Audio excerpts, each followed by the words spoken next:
Before I start trashing these awful, dumb, cheesy pop bands, may I first thank my employer QWERTY 100 for not firing me, after what I had said at the end of the previous clip. I insulted you, my dear readers, and for that I apologize. You had every right not to get excited over my super sexy voice. I guess vanity got the better of me. And anyway, I was the one who warned you about not sticking your hand down your trousers. I gave you no real choice. I can be so dumb sometimes. Or often, as my boss likes to say.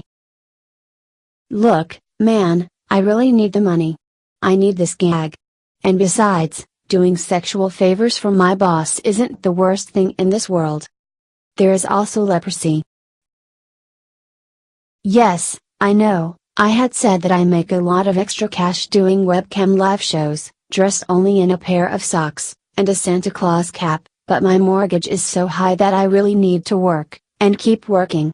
And if that entails unzipping someone as repulsive as my boss QWERTY 100, then so be it. There are worse things than that.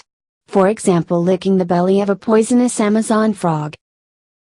But I repeat myself. Let's begin with this silly shit. This silly useless clip that almost nobody will ever watch.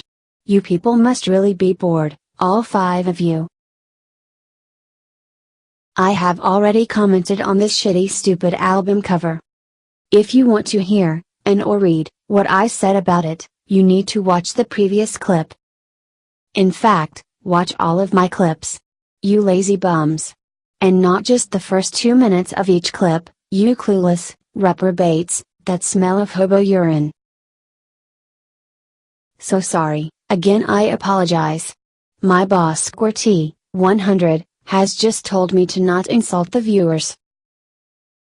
The apology that I just gave you is, of course, not sincere. I am apologizing just to keep this job.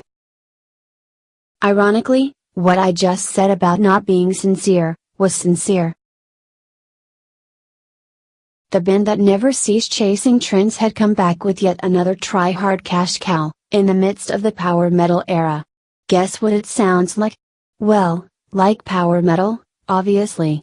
They'd already tried pop music, glam rock, thrash metal, groove metal, you name it, they've done it, and always when it was bankable, in theory at least. If brutal growly metal became a platinum-selling type of genre, through some miracle, don't doubt that they'd give that genre a crack too. Speaking of crack, I'd always stayed away from drugs, but this album pushed me over the edge.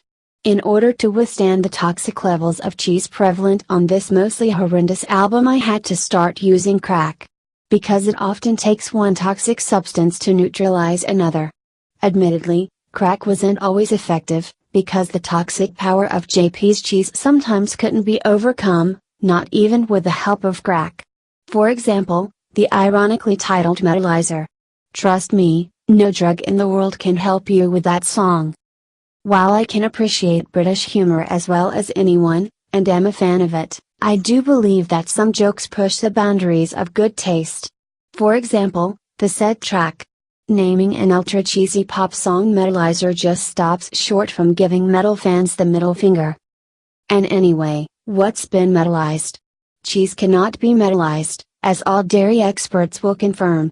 Cheese can be molten, but not metalized. This album is metal only in the sense that it utilizes generic heavy metal riffing, but the overall tone, feel, and direction of Roz is blatant, shameless cheesery.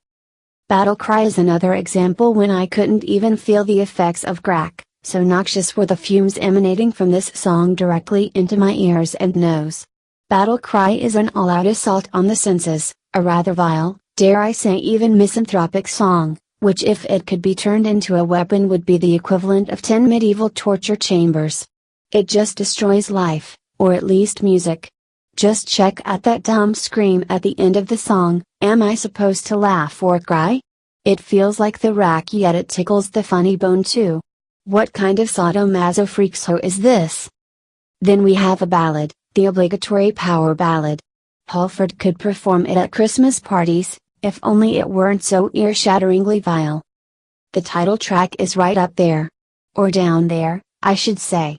It's a 100% power metal ditty, the kind that evokes kindergartens, early childhood, milk bottles, cheesy baby songs we all sang at the age of 5, that sort of thing. Rather than being a painkiller, this song is the opposite, sort of a pain bringer. Never underestimate the power of the cheese. It can hurt, it can inflict pain like a sadistic dentist on a rampage. Halls of Valhalla? I mean, need I even comment on that? If Redeemer of Souls was the hammer of cheese striking you right in the ears, this one makes you want to eat and drink crack, not just inhale it. Sword of Damocles pierces me right into the shoulder like a sword dipped in highly poisonous frog manure. Especially that quiet middle section when Halford sings so pathetically bad, I guess that's the most poisonous section. Was his voice this horrible 30 years ago too? Dunno, I'm not a JP expert. Firing Owen Ripper just to please the nostalgic crowd was a bonehead move, in a musical sense of course. But then this band never was about the music, but about what formula brings in the most cash at any given time. JP are merchants of metal, in the worst sense of that cheesy phrase. I really do wonder what a man of Halford's age feels like performing such childish music. Does he wallow in the cheese or does he have to resort to drugs backstage when nobody is watching to deal with the self-inflicted pain? What musicians won't go through for money, especially their pension funds? It's a shame, really, because Robbie is well respected among metalheads. What for, I have no clue, but he is respected. As usual, it's Halford's annoying voice that cheesifies the proceedings considerably.